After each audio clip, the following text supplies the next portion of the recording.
if you have your druthers, you'd like to get to the quarterback with 4 guys.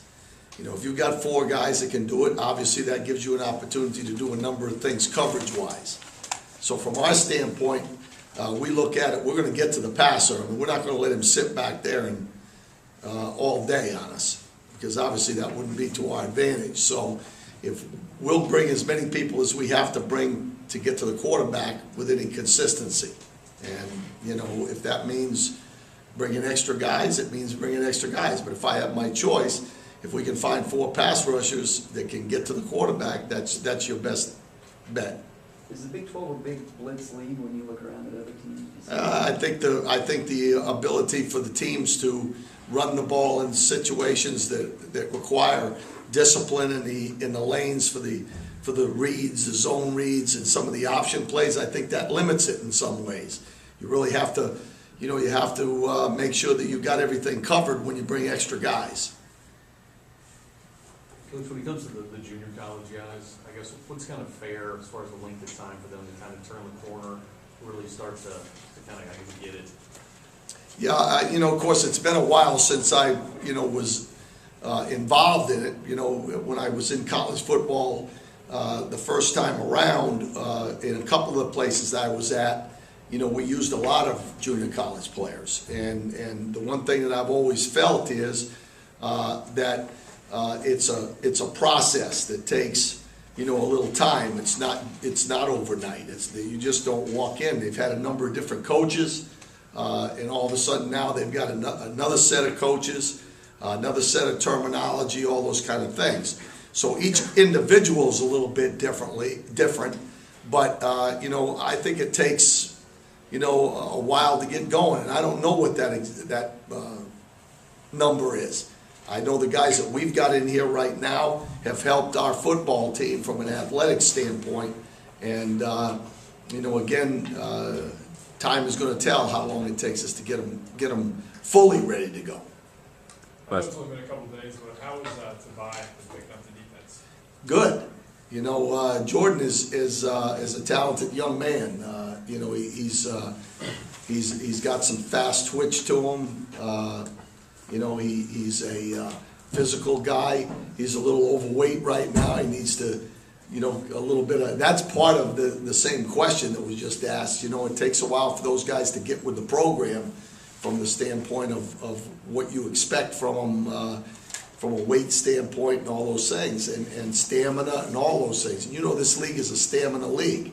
That's why Coach Weiss talks in terms all the time about, you know, we're going to play with 22 guys, basically, because, you know, in this league, from a stamina standpoint, you have to, you know, be able to play a lot of plays. And so it's going to take him a little bit of a while to get the stamina part of it, but he's picking the defense up relatively quickly because we're not going to do a whole bunch of things. I think you said early on the return to college you kind of like in a way because you got to kind of teach a little bit more. Have you found that to be, I mean, I know it's been really quick, but have you found that to be kind of rejuvenating for you? Yes, absolutely. I think, you know, when you've got, number one, a new system, and number two, a young group, there's a lot of teaching going on, a lot of coaching going on, and I like that part of it. It's really, in a lot of ways, a breath of fresh air for me. You know, you don't do quite as much technique stuff when you've got guys that have been in your system for 7, 8, 9 years, you know. So I feel good about that. I think we're making progress in those areas. I think fundamentally we're a better football team right now than we were when I came in here. And I think that eventually will pay dividends. How far has Kiva come since you first got here in the spring? I'm sorry, say that? How far has Kiva come since you first got You know, here? Kiva's done well. I mean, you know, he's put on weight, which I think is important, and he gives us another avenue because now all of a sudden he's one of the guys that can play inside, and that's a big, you know, going into, you know, from the spring, we just didn't have anybody in there. So not only did we bring in some junior college guys and freshman guys to play that position, but here's a returning veteran that's played in the league that has helped us in that area. So he's a little bit of a different player right now. He's physical and he can move around. You know, I like him. I think he's doing well.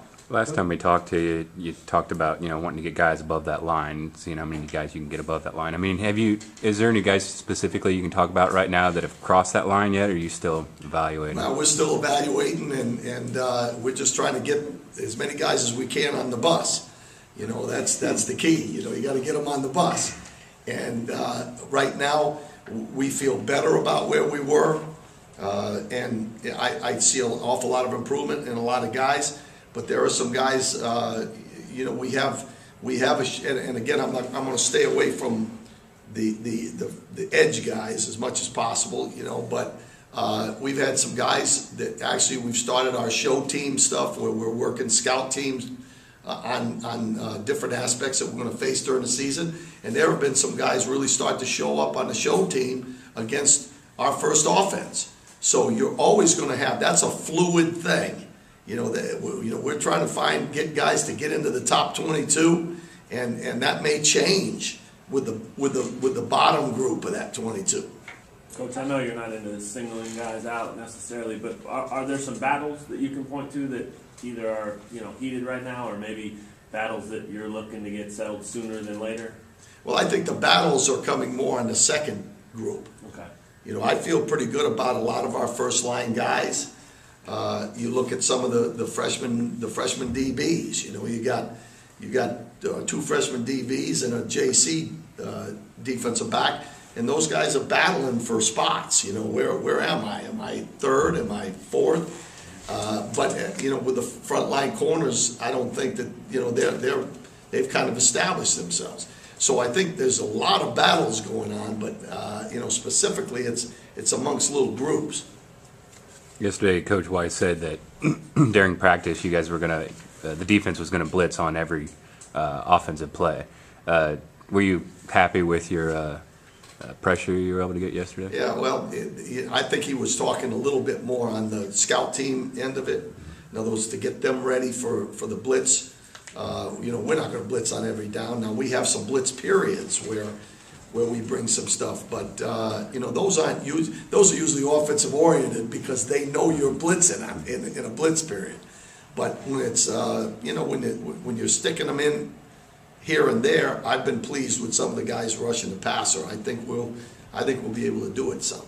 Last Saturday at the open practice, we saw you and really almost the entire coaching staff really hands-on with that special teams scrimmage. How does that work? I mean, are you guys all a part of the special teams, even though Clint coordinates it? Yeah, Coach Bowen coordinates the special teams, and each of us have certain roles within that. Okay. I'm not involved in two of the special teams, but I'm involved in two. Okay. So each coach has an area that we're working on, and I will say this, the fastest way that I know of improving your football team, giving you a chance to be competitive, is in the special teams. That, if you can get your special teams to where you're one of the top special teams groups in the conference, you're going to improve drastically, because it's a big part of game-changing plays, and so we take great pride in that. And there's an awful lot of, not a lot, I know some teams in the country that have improved quickly, and the head coach was a special teams coach. So it's an area that we have to make sure that we're sound in. It can change the game positively, and it can change the game negatively as fast as anything. So, we're out there and we're coaching. Hey, we're coaching everything. Believe me, there's not too much time that we're spent standing around looking around. We're involved in the whole football team. On the spectrum of aggressive or conservative, as a coordinator, where would you put yourself in there? Are you any closer to one side or the other? Yeah, I think I'd probably be in between those. I think I'm going to do what I feel like we have to do to, stop serve. If it just kind of depends on field position, it depends on the score, it depends on how badly we need the football.